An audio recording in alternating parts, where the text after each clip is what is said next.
حضرت ابو ایوب انصاری رضی اللہ عنہ سے مروی ہے کہ رسول اللہ صلی اللہ علیہ وسلم نے فرمایا، جس شخص نے رمضان کے روزے رکھے اور پھر اس کے بعد شوال کے 6 روزے رکھے تو گویا اس نے سارے سال کے روزے رکھے۔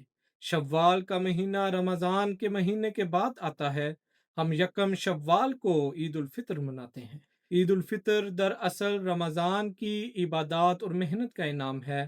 یہ حدیث ہمیں یہ سبق دیتی ہے کہ رمضان صرف بھوکا پیاسا رہنے کا نام نہیں، بلکہ ایک تربیتی دور ہے۔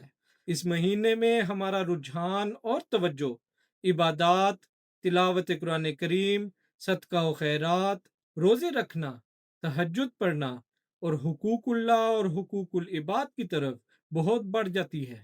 شوال ہمیں یہ یاد دلاتا ہے کہ جو نیک عادات ہم نے رمضان میں اپنائے انہیں ہمیں رمضان کے بعد بھی جاری رکھنا چاہیے اور اپنی روزمرہ زندگی کا حصہ بنانا چاہیے۔ آسان الفاظ میں یوں بھی کہا جا سکتا ہے کہ رمضان ہمیں بدلنے آتا ہے اور شوال ہمیں اس تبدیلی کو برقرار رکھنے کا موقع دیتا ہے۔